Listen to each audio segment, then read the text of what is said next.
Muy buenos días, mis apreciados oyentes. ¿Cómo estamos, mis hermanos en la fe?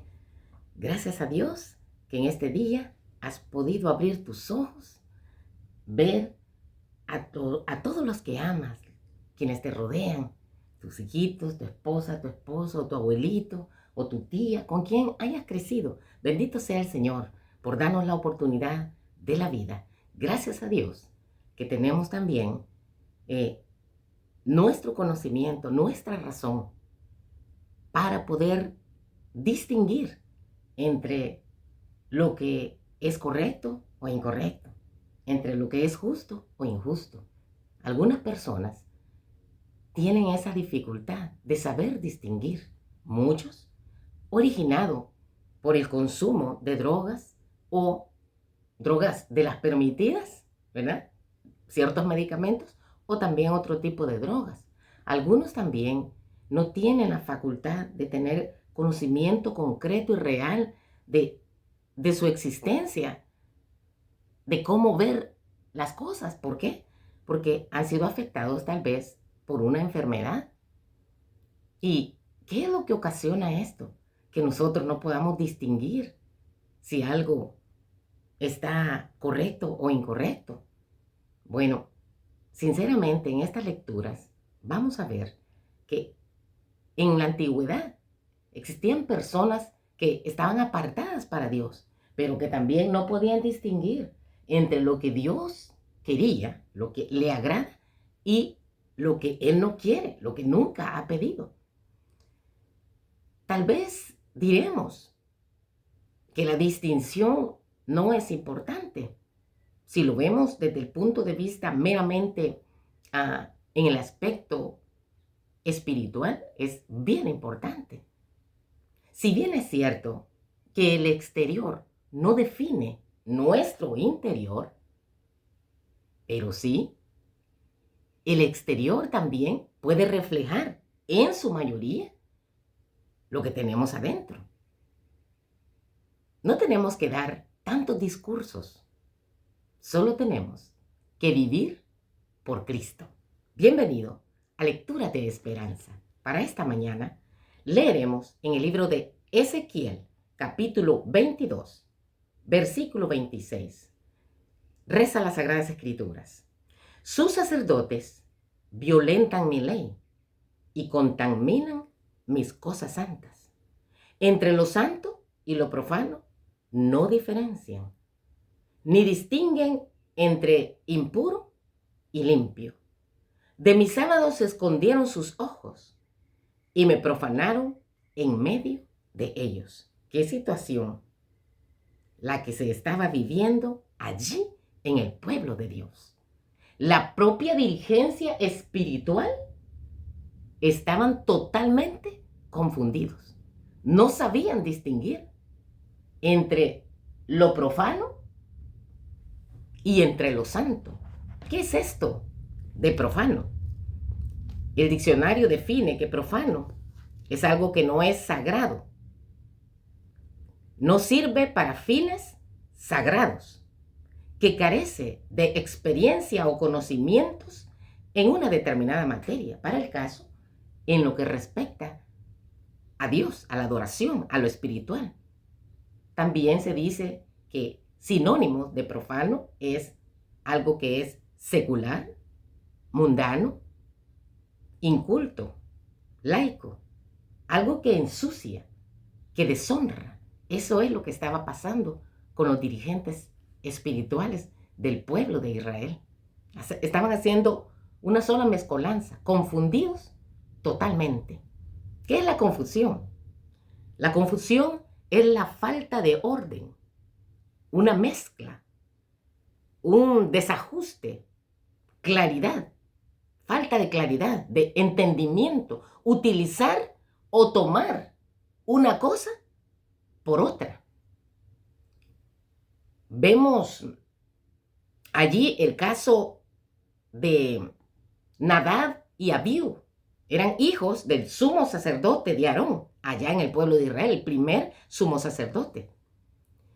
Ellos, allí en el libro de Levíticos, capítulo 10 en adelante, encuentras de que toman sus incensarios y ponen un fuego y le ofrecen un fuego extraño a Dios, un fuego que no ha pedido, ni es el que él había dicho. Ellos son muertos allí en el momento. La causa en realidad, ¿por qué murió Nadab y Abiú? Si eran, imagínate que uno de ellos iba a ser el sucesor del primer sumo sacerdote de Israel, muy prestigioso, pero tiene sus responsabilidades, igual que nosotros, mi amado.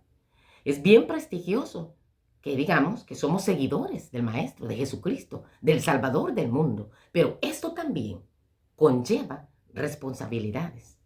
Fíjate bien, responsabilidades primero ante Dios y luego también ante los que nos rodean. No te quiero atemorizar, porque esto no es para atemorizar. Dios pide que nosotros seamos santos. Y tú podrás decir, pero ¿y esto cómo lo vamos a alcanzar? Aún usted no puede serlo, querido. Quiero decirte que si vamos primeramente, como define el diccionario santidad, hemos dicho en varias sesiones que santo es algo que es apartado, separado para un uso especial, apartado para Dios. Es decir, que ya no vas a pecar. Bueno, en tu voluntad debe de estar no ofender a tu Creador, a tu Redentor. Pero si alguno hubiere pecado, abogado tenemos para con el Padre, a Jesucristo el justo.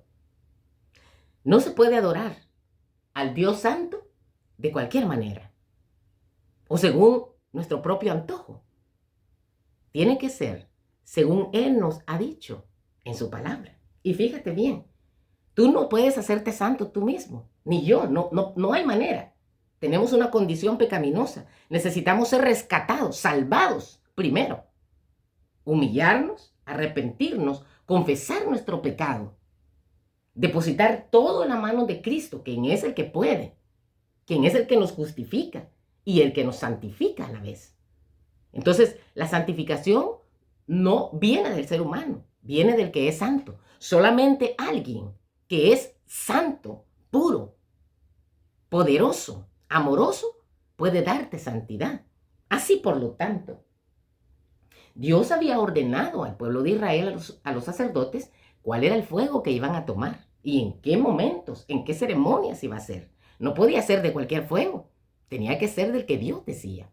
Entonces, esto tiene que ver con la adoración, querido, que damos a Dios. No es como a nosotros se nos antoja, es como Él lo pide. Así, porque es para agradar a Dios. Entonces, es como Dios dice. Entonces, en conclusión, la santidad no viene del ser humano. Solamente puede venir de alguien que es santo. Es Dios quien nos santifica. Así entonces, Nadab y Abiú mueren. Mueren porque sabían lo que tenían que hacer. Pero ¿qué es lo que estaba pasando en la mente de ellos? Que siendo hijos del sumo sacerdote y siendo los sucesores del sumo sacerdote, hacen algo que es totalmente lo contrario. Equivocados. ¿Qué es lo que pasó en la mente de ellos? Había desorden en su mente. Había una mezcla. Había error, había equivocación. ¿Cuál fue la causa? Bueno, habían consumido una droga y eso les trajo confusión. Así que utilizan y toman una cosa por la otra. Entonces, para ofrecer nuestra adoración a Dios, querido, tú dirás, bueno, entonces esto está difícil. ¿Cómo sé de que estoy haciendo lo correcto? Leamos las Sagradas Escrituras, querido. Dejémonos guiar por el poder del Espíritu Santo. Todo el que se acerca a Dios de manera humilde, creyendo que existe de verdad, en respeto, en reverencia, su adoración es aceptable. Pones tu entendimiento en lo que Dios pide. Lo haces honestamente, honradamente. Conoces la verdad. Y cuando conoces la verdad, la tomas y la haces tuya y la practicas con el poder del Espíritu Santo. Esa es una adoración aceptable a Dios. Ahora, la confusión mental, que también se denomina delirio en muchas ocasiones, es un cambio en la conciencia de una persona. Afecta la manera en que una persona piensa, en la que una persona ve el mundo que le rodea y recuerda cosas raras y ve cosas donde no existen y se las imagina hasta de otra manera. Entonces, esto es lo que le estaba pasando a Nadab y a Abiud. Sus mentes estaban embotadas, alteradas. ¿Qué hace la droga en tu mente? Altera inmediatamente el sistema nervioso central. Y por lo tanto no tienes lucidez para poder percibir, para ser sensible, para estar listo y actuar de acuerdo a la situación. Por eso, estos dirigentes espirituales también estaban haciendo una sola mezcolanza y un solo desorden. ¿Por qué? Porque sus mentes estaban afectadas. Entonces, es la mente la que adora, querido. Nosotros vemos aquí todo el cuerpo, pero es aquí donde está el comando, la dirección. Por eso es que Dios te pide tu voluntad. Mi pregunta es, ¿estarás dispuesto en este día a entregar tu voluntad, a rendir tu voluntad a Cristo Jesús?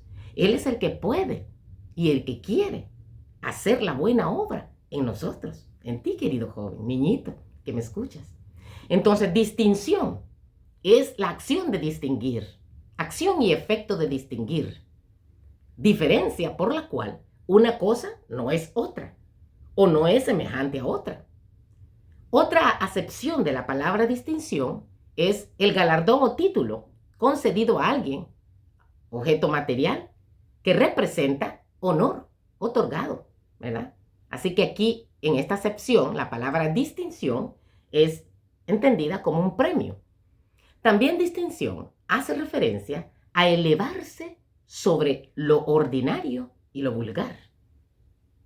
¿Sí? Elevarse sobre lo ordinario y lo vulgar. Para que nosotros podamos distinguir, querido, entonces tenemos que ir a la fuente del conocimiento, que es la palabra del Señor, lo que la palabra de Dios dice. Y de esa medida, yo no te voy a hablar de nombres de iglesias, de instituciones religiosas, querido. Te voy a hablar de mi Cristo Jesús. Él es el camino, la verdad y la vida. La palabra de Dios dice claramente en Apocalipsis que estas gentes que ve Juan el teólogo allá en el reino de los cielos son aquellos que han salido de una gran tribulación, que han lavado sus vestidos en la sangre del Cordero y le han seguido por donde quiera que él va. Y en sus mentes está su nombre inscrito. Fíjate bien, querido. No es un rótulo que yo me ponga que diga santidad a Jehová. Así decían los sumos sacerdotes. Y era correcto, porque eran apartados exclusivamente al servicio de Dios.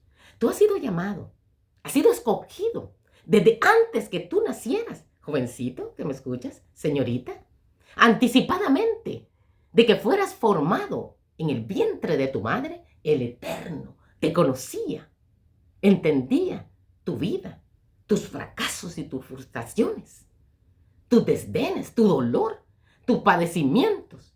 Ahí Jeremías 1:5. Desde antes que tú nacieras, desde antes que hubiera la concepción de ese espermatozoide y ese óvulo allí en el útero de la mujer, de tu madre, ya Dios te sabía a ti.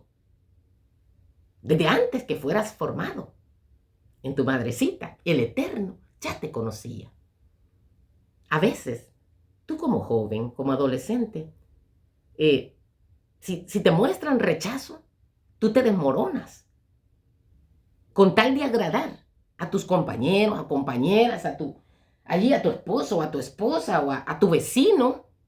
Haces lo que sea, incluso si va en contra de tus propios gustos o de tu conocimiento que ya tienes de la palabra de Dios.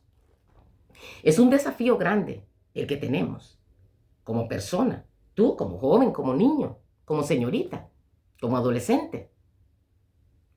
Y muchas veces se debe a la baja autoestima que tenemos. Muchos se desprecian a sí mismos, pero Dios te ama tal como eres y entiende todos tus congojas y está para ayudarte, para fortalecerte. ¿Cuál es la distinción entonces que importa de verdad? Bueno, la que importa es la que Dios mira, querido, sin desestimar también la fama que te vas haciendo a tu alrededor, pero tampoco no te sumas en la desesperación. Si como familia arrastras un antecedente que todo el mundo lo sabe allí y nadie te puede ver por otros ojos, no, cuidado con eso, porque al venir al conocimiento del eterno de Cristo Jesús, Él te da el valor como persona que eres. No importa con todas las cosas malas que tengamos. El Señor te ama, te conoce y está listo para socorrerte. Dios conoce todo sobre ti, tus pensamientos, tus luchas, tus sueños y anhelos. Conoce tanto lo bueno como lo malo y aún así te ama. Es más provechoso entonces pensar en la forma en que Dios te ve. No te tortures entonces tratando de descifrar lo que otros piensan de ti. Acerquémonos confiadamente a Dios. Agradémosle a Él y verás qué diferencia entonces hay cuando ya tú agradas a Cristo Jesús. Si comparamos el relato de la Biblia que leímos allí en Ezequiel, capítulo 22, actualmente a veces no se distingue mucho, querido, entre lo que es santo y lo que es profano, lo que es sucio. Hay límites claros entre lo que es santo y lo que es común, lo que es de Dios y lo que es del príncipe de este mundo, lo que es del mundo y lo que es espiritual, lo que es luz y lo que es oscuridad.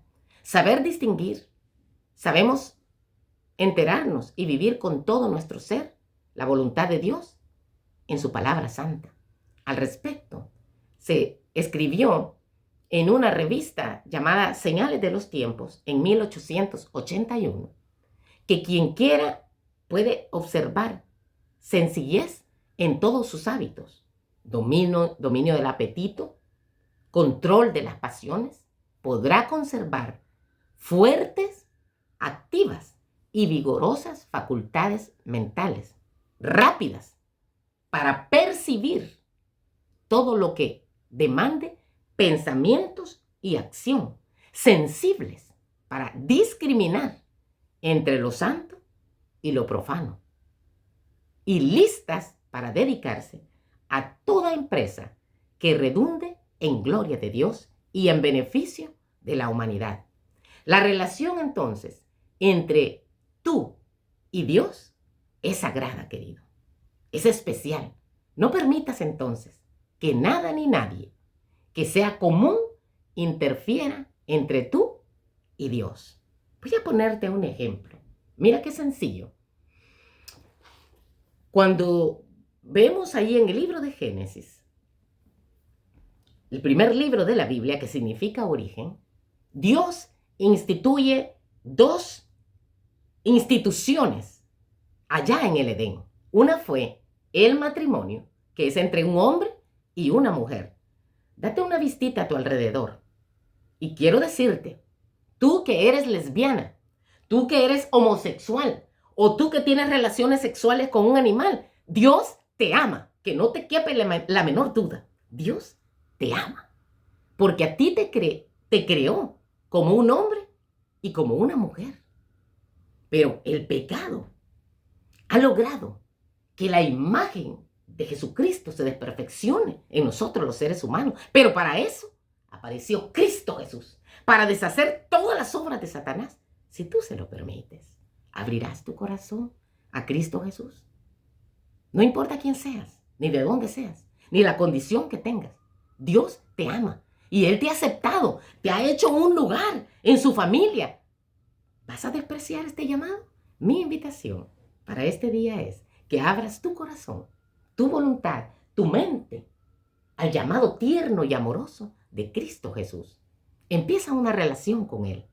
Como hijos obedientes, dice en 1 de Pedro 1:14 al 16, no os conforméis a los deseos que antes teníais, estando en vuestra ignorancia, sino como aquel que os llamó es santo. Hemos repetido que Dios te conocía desde antes que fueras concebido en el vientre de tu madre. Como aquel que te ha llamado es santo, sed también vosotros santos en toda vuestra manera de vivir, porque escrito está, sed santos, porque yo, dice el Eterno, soy santo. No tengas miedo, solo entrega tu voluntad a Cristo Jesús. Es Él el que te santifica. Dijimos entonces que en el Edén Dios establece dos instituciones. Una es el matrimonio y la otra es la santidad del tiempo, del día que Él pide para estar junto con Él. Fíjate bien, todos los días son de Dios. Te los ha dado Dios para que obremos de acuerdo a su santa voluntad, que podamos distinguir bien, pero también Él tomó en el tiempo un tiempo especial de todos esos días de la semana. Dijo que el séptimo día iba a ser santo, consagrado a Jehová tu Dios. Y si notas, no se lo dio a los judíos, porque en el Edén no existían judíos, ni africanos, ni asiáticos, ni latinos, ni hindú, no existía nada de eso. Existía la raza humana. Y Dios te ve como humano que eres. No como que vives allá en El Salvador, o en Nicaragua, o en República Dominicana, en Brasil, en Ucrania, en Estados Unidos. No te ve así Él. Esas son las distinciones del ser humano. Pero Dios te ve como tu hijo, como su hija que eres. Y estás llamado a ser apartado para Él. ¿Vas a tomar este reto? Esa es mi invitación. La paz de Cristo quede contigo, si Él lo permite. Aquí nos encontramos próximamente. Amén.